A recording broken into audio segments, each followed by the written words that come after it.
Bom dia a todos, é um grande prazer estar aí no evento da ProScore. O Score Summit é um evento que marca aí as tendências e conecta aí as pessoas.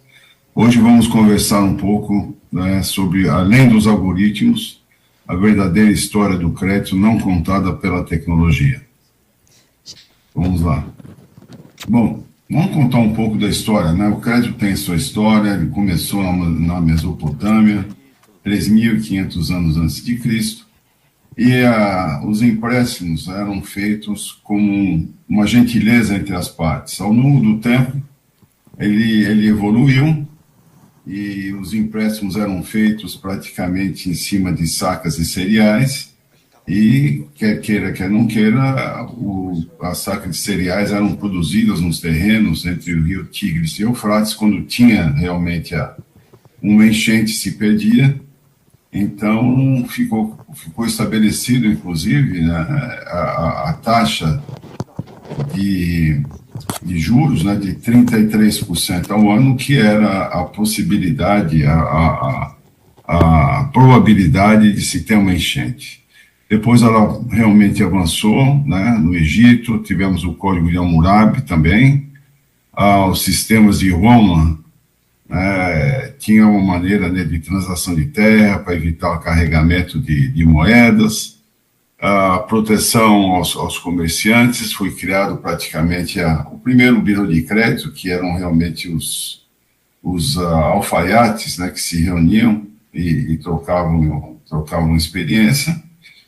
Em Nova York surgiu a Dan e Bradstreet hoje, tá certo, que desenvolveu um monitoramento da capacidade creditícia. Surgiu também o crédito informal como base de prática, né, na confiança interpessoal. Com isso tivemos a evolução, evoluímos para o crédito institucional através das empresas, e o banco entrou no sistema financeiro. E esse banco trouxe uma estabilidade nos sistemas financeiros por ter uma organização e uma regulação toda.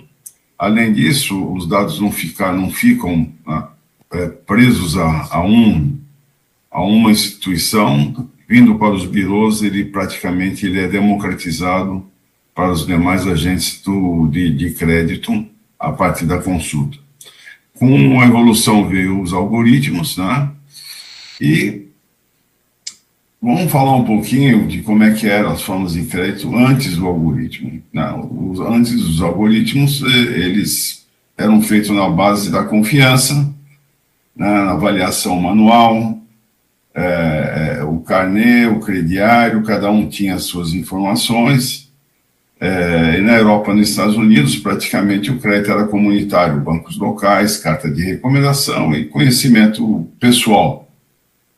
E eu tive esse ano em Luanda, conversando ali, a relação crédito-PIB é cerca de 10%, e muitos dos créditos são feitos ainda a nível pessoal. O Brasil teve alguns instrumentos, né, como tinha o fiado, tinha o carnê, o crediário como um todo, e a confiança interpessoal. E como é que foi feita essa evolução? Ele saiu praticamente da parte informal, migrou para a parte institucional, e depois ele se aprofundou através de uma instituição que é os birôs de crédito, porque eles, né, desenvolveram essa capacidade de armazenar, lidar e extrair informações e insights, né, e recomendações em cima dessa informação. Bom, para quem teve mais tempo aí no banco, antes dos algoritmos, existia o famoso 5C ou 6C do crédito. Os algoritmos oferecem ferramentas que são valiosas, mas antes dos algoritmos, que se tinha? Né? Se avaliava através do caráter, o histórico de pagamento, o relacionamento, a capacidade, né? Eu quero ver se você tem realmente o seu olerite, deixa eu ver quanto você recebe, se tem patrimônio, não tem patrimônio, se ele pode dar alguma garantia como um todo. condições para que você quer o crédito, o setor de atuação e o famoso conglomerado, que aí seria nas PJs aí, para ver o grupo econômico em que você faz parte. Tá? Com isso, o que é feito praticamente? São feitos, né, uma análise praticamente de dados psicométricos e comportamentais. Eu acabei de sair aqui do Fórum Global de Crédito e realmente uma das grandes tendências como um todo é começar a incorporar, inclusive, os dados psicométricos e comportamentais para trazer uma completude na análise como um todo. Então, eles capturam traços da personalidade e aí digo para vocês que é interessante porque o ser humano é um ser complexo. E ele realmente ele tem a sua previsibilidade dentro de certos limites. E as principais variáveis aí, atitude com relação à dívida, o autocontrole, como ele gerencia os seus recursos, as habilidades, né, financeiras que ele tem. E aqui se discutiu muito o uso, inclusive, dos Big Five, né, que são maneiras, é uma ferramenta de avaliar a personalidade, como o MBTI, a estabilidade emocional, a extroversão e a amabilidade. E qual o impacto dessas variáveis? Essas variáveis, ela traz uma complementação, né, aos algoritmos e ao score, tá certo, como um todo, e com isso traz uma dimensão além, o que ajuda você realmente entender para quem você está entregando, né, um recurso e o que você pode esperar de retorno como um todo. Bom, os algoritmos trouxeram uma vantagem muito grande porque trouxeram praticamente o uso de plataforma, você conseguir avaliar uma pessoa que você não conhece, não tem esse relacionamento pessoal como um todo, e trouxe eficiência e trouxe também inclusão, porque antigamente ninguém dava crédito a alguém que não conhecia. Então, o machine learning veio, né, cada vez se endereça um volume maior de informações, e compreender o comportamento humano e antecipar risco faz parte do processo de crédito como um todo. Bom, atualmente, quais são os benefícios da utilização de IA para o crédito? Eficiência operacional das empresas, análises mais precisas, atualização de dados em tempo real, prevenção de fraudes e aumento de inclusão financeira. Só resgatando um pouco a conversa anterior, quando eu estive no Pará conversando com o pessoal de factoring, eu falei, como é que você faz aí a análise, né, quando você vai descontar um recebível? Ele falou, olha, eu faço todas as análises que tem realmente com as ferramentas do birôs, vejo o score, mas eu vou visitar. Eu falei, mas por que você vai visitar? Eu falei, bom, vamos lá visitar, porque primeiro eu quero entender, né, do que ele está fazendo. Segundo, eu quero acompanhar a operação, porque se a operação dele tem problema, risco do fluxo de caixa dele, eu vou ter problema de receber. E depois, cada vez mais, né, estando próximo dele, eu consigo entender o momento que ele está e a gente consegue, inclusive, trabalhar junto para que ambas as partes se beneficiem do crédito dado em cima do recebível como um todo aí. Então, essa é uma história, né, interessante, porque, apesar de toda a tecnologia, muitos setores perceberam e mantiveram essa dimensão, além da avaliação dos dados, mas uma avaliação pessoal e situacional no tempo. Bom, estamos falando aqui do Score Summit, o futuro do algoritmo, né, da lógica determinística. Eu vejo, né, para uma inteligência autônoma, os conceitos de algoritmo e aprendizagem e apresentação continuam, a adaptação continuam, o contexto em que o código passa a aprender e evoluir como um todo. Tá? Na linha do tempo, dessa evolução algorítmica, nós tivemos a primeira onda, em 1950, 1900, regras fixas, processos lógicos, é uma base praticamente de automação clássica. A segunda onda veio com Big Learning, com Machine Learning e Big Data, e isso aí nós tivemos aí ao longo de uma década, e que os aprendizados de padrões em grandes volumes de dados acabaram acontecendo. O Deep Learning e a IA cognitiva é o momento que estamos vivendo agora, com redes neurais profundas, interpretam imagens, sons, textos, um contexto muito mais além de simplesmente dados simples, mas outras variáveis como um todo. E nós estamos entrando agora na generativa agentic, que é falado de agentes, em que modelos criativos autônomos, aí, como o ChatGPT, Gemini, Claude e outras ferramentas têm evoluído aí como um todo.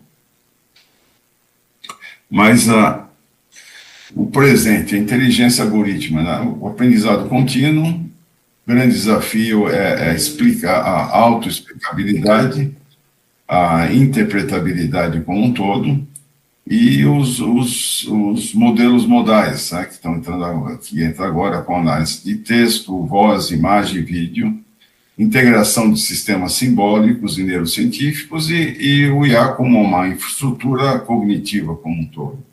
Eu andei participando de alguns encontros aí, tenho visto, inclusive, alguns bancos tendo uma ferramenta acompanhando a conversa de um vendedor, né, de alguém que está na frente oferecendo o crédito, enquanto ele está conversando, ela está capturando a conversa, entendendo o tom e praticamente recomendando, né, qual seria a próxima fase da conversa e talvez, e em alguns casos, inclusive, dando o score de propensão para você conseguir fechar, não fechar, mostrando realmente essa jornada da inteligência artificial e dos algoritmos como se diz, um copiloto, né? Aliás, essa palavra é muito feliz aí como um todo aí.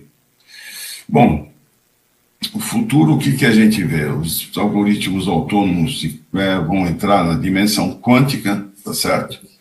Os códigos se reescrevem em si mesmos, a computação quântica acelera exponencialmente o processamento, a busca e previsão, uma inteligência artificial simbiótica colaborando com seres humanos e agentes artificiais, uma inteligência generativa também adaptável, e uma governança algorítmica global. Isso é importante porque ética, regulação e a responsabilidade distribuída. Nós tivemos aqui também discutindo essa parte de regulação, porque muitas empresas têm operação global, e como é que fica uma regulação que não tem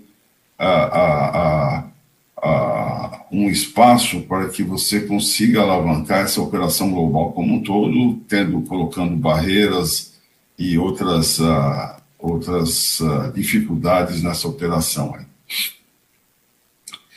E, dando uma conclusão para vocês, o algoritmo do futuro não é apenas calcular, ele compreende, vai ter que criar e tem que colaborar. Vamos ter uma transição da automação para a cognição, tá certo? O dado para o significado, da eficiência à consciência algorítmica como um todo. O algoritmo, ele olha um mundo pelo espelho retrovisor. E o que a gente quer trazer nessa evolução junto com as pessoas e trabalhando, suportando as pessoas, trazer uma melhor visão do para-brisa, porque às vezes a pessoa está naquele momento que ele dado, ele é escasso, tá certo? Você não tem informação, e essa conversa ela ajuda a trazer essa melhor visão e consegue entender que, por exemplo, uma pessoa vai pegar o crédito para fazer um investimento. Então, olha, nessa condição está ruim, mas tem um plano de negócio por trás, tem uma perspectiva de fluxo de caixa, e com isso realmente a operação fica muito melhor avaliada. Bom, o caminho que se tem hoje, né, que a integração entre a ciência, a ética e a sociedade, ela é importante. O algoritmo vai evoluir, mas tenham certeza que ele não vai ter emoção, não vai ter empatia e não vai ter intuição. E isso, no fundo, só vai acontecer com as pessoas ali por trás. Então, com isso, eu queria agradecer aí o espaço e desejar a todos um ótimo encontro, que seja algo de aprendizado contínuo e, com certeza, de aproximação e expansão dos relacionamentos. Muito obrigado.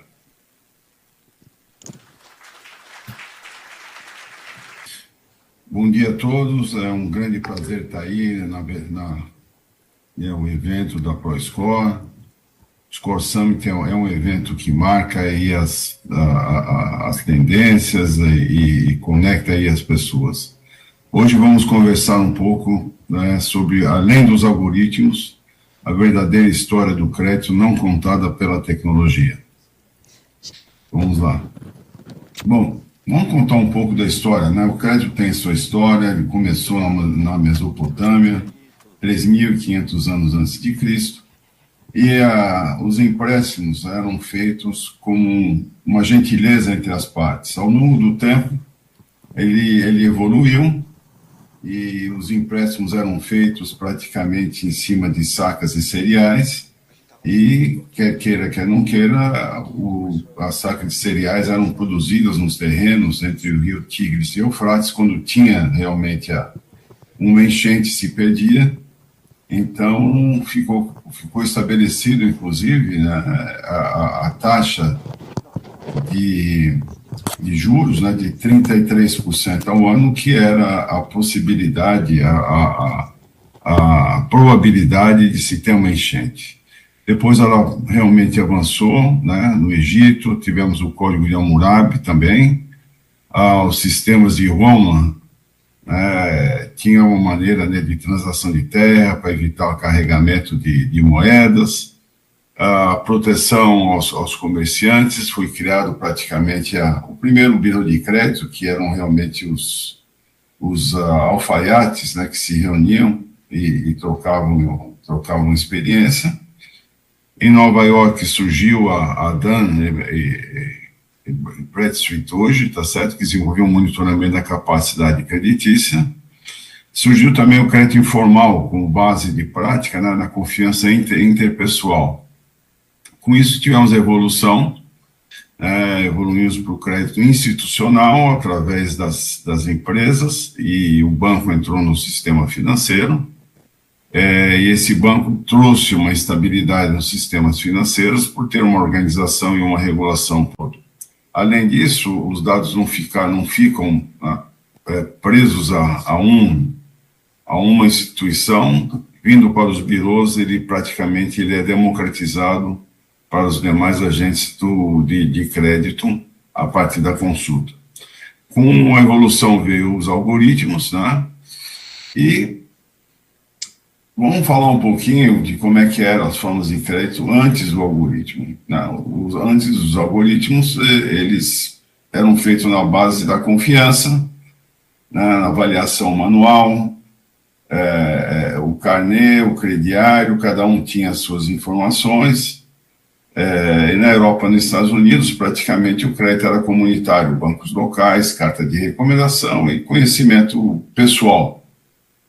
E eu tive esse ano em Luanda, e conversando ali, a relação crédito-PIB é cerca de 10%, e muitos dos créditos são feitos ainda a nível pessoal. O Brasil teve alguns instrumentos, né, como tinha o fiado, tinha o carnê, o crediário como um todo, e a confiança interpessoal. E como é que foi feita essa evolução? Ele saiu praticamente da parte informal, migrou para a parte institucional, e depois ele se aprofundou através de uma instituição que é os birôs de crédito, porque eles, né, desenvolveram essa capacidade de armazenar, lidar e extrair informações e insights, né, e recomendações em cima dessa informação. Bom, para quem teve mais tempo aí no banco, antes dos algoritmos, existia o famoso 5C ou 6C do crédito. Os algoritmos oferecem ferramentas que são valiosas, mas antes dos algoritmos, que se tinha? Né? Se avaliava através do caráter, o histórico de pagamento, o relacionamento, a capacidade, né? Eu quero ver se você tem realmente o seu olerite, deixa eu ver quanto você recebe, se tem patrimônio, não tem patrimônio, se ele tem, pode dar alguma garantia como um todo, condições para que você quer o crédito, o setor de atuação e o famoso conglomerado, que aí seria nas PJs aí, para ver o grupo econômico em que você faz parte. Tá? Com isso, o que é feito praticamente? São feitos, né, uma análise praticamente de dados psicométricos e comportamentais. Eu acabei de sair aqui do Fórum Global de Crédito e realmente uma das grandes tendências como um todo é começar a incorporar, inclusive, os dados psicométricos e comportamentais para trazer uma completude na análise como um todo. Então, eles capturam traços da personalidade. E aí digo para vocês que é interessante porque o ser humano é um ser complexo. E ele realmente ele tem a sua previsibilidade dentro de certos limites. E as principais variáveis aí, atitude com relação à dívida, o autocontrole, como ele gerencia os seus recursos, as habilidades, né, financeiras que ele tem, e aqui se discutiu muito o uso, inclusive, dos Big Five, né, que são maneiras, é uma ferramenta de avaliar a personalidade, como o MBTI, a estabilidade emocional, a extroversão e a amabilidade. E qual o impacto dessas variáveis? Essas variáveis, ela traz uma complementação, né, aos algoritmos e ao score, tá certo, como um todo, e com isso traz uma dimensão além, o que ajuda você realmente entender para quem você está entregando, né, um recurso e o que você pode esperar de retorno como um todo. Bom, os algoritmos trouxeram uma vantagem muito grande porque trouxeram praticamente o uso de plataforma, você conseguir avaliar uma pessoa que você não conhece, não tem esse relacionamento pessoal como um todo, e trouxe eficiência, trouxe também inclusão, porque antigamente ninguém dava crédito a alguém que não conhecia. Então, o machine learning veio, né, cada vez se endereça um volume maior de informações, e compreender o comportamento humano e antecipar risco faz parte do processo de crédito como um todo. Bom, atualmente, quais são os benefícios da utilização de IA para o crédito? Eficiência operacional das empresas, análises mais precisas, atualização de dados em tempo real, prevenção de fraudes e aumento de inclusão financeira. Só resgatando um pouco a conversa anterior, quando eu estive no Pará conversando com o pessoal de factoring, eu falei, como é que você faz aí a análise, né, quando você vai descontar um recebível? Ele falou, olha, eu faço todas as análises que tem realmente com as ferramentas do birôs, vejo o score, mas eu vou visitar. Eu falei, mas por que você vai visitar? Eu falei, bom, vamos lá visitar, porque primeiro eu quero entender, né, do que ele está fazendo. Segundo, eu quero acompanhar a operação, porque se a operação dele tem problema, risco do fluxo de caixa dele, eu vou ter problema de receber. E depois, cada vez mais, né, estando próximo dele, eu consigo entender o momento que ele está e a gente consegue, inclusive, trabalhar junto para que ambas as partes se beneficiem do crédito dado em cima do recebível como um todo. Aí. Então, essa é uma história, né, interessante, porque apesar de toda a tecnologia, muitos setores perceberam e mantiveram essa dimensão, além da avaliação dos dados, mas uma avaliação pessoal e situacional no tempo. Bom, estamos falando aqui do Score Summit, o futuro do algoritmo, né, da lógica determinística. Eu vejo, né, para uma inteligência autônoma, os conceitos de algoritmo e aprendizagem e apresentação continuam, a adaptação continuam, o contexto em que o código passa a aprender e evoluir como um todo. Tá? Na linha do tempo dessa evolução algorítmica, nós tivemos a primeira onda, em 1950, 1900, regras fixas, processos lógicos, é uma base praticamente de automação clássica. A segunda onda veio com Big Learning, com Machine Learning e Big Data, e isso aí nós tivemos aí ao longo de uma década, e que os aprendizados de padrões em grandes volumes de dados acabaram acontecendo. O Deep Learning e a IA cognitiva é o momento que estamos vivendo agora, com redes neurais profundas, interpretam imagens, sons, textos, um contexto muito mais além de simplesmente dados simples, mas outras variáveis como um todo. E nós estamos entrando agora na era generativa agentic, que é falado de agentes, em que modelos criativos autônomos aí como o ChatGPT, Gemini, Claude e outras ferramentas têm evoluído aí como um todo. Mas o presente, a inteligência algorítmica, né? O aprendizado contínuo, grande desafio é explicar a autoexplicabilidade, a interpretabilidade como um todo, e os modelos modais, né, que estão entra agora com análise de texto, voz, imagem e vídeo, integração de sistemas simbólicos e neurocientíficos e o IA como uma infraestrutura cognitiva como um todo. Eu andei participando de alguns encontros aí, tenho visto, inclusive, alguns bancos tendo uma ferramenta acompanhando a conversa de um vendedor, né, de alguém que está na frente oferecendo o crédito, enquanto ele está conversando, ela está capturando a conversa, entendendo o tom e praticamente recomendando, né, qual seria a próxima fase da conversa e talvez e em alguns casos, inclusive, dando o score de propensão para você conseguir fechar, não fechar, mostrando realmente essa jornada da inteligência artificial e dos algoritmos como se diz, um copiloto, né? Aliás, essa palavra é muito feliz aí como um todo aí. Bom, o futuro, o que a gente vê? Os algoritmos autônomos vão entrar na dimensão quântica, tá certo?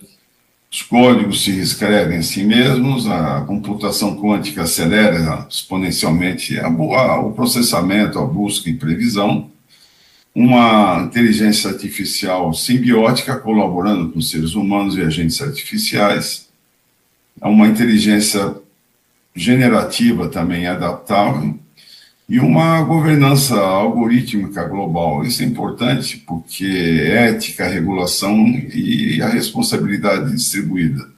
Nós tivemos aqui também discutindo essa parte de regulação, porque muitas empresas têm operação global, e como é que fica uma regulação que não tem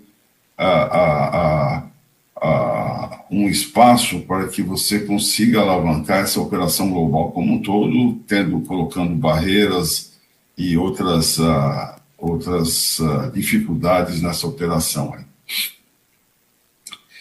E, dando uma conclusão para vocês, o algoritmo do futuro não é apenas calcular, ele compreende, vai ter que criar e tem que colaborar. Vamos ter uma transição da automação para a cognição, tá certo?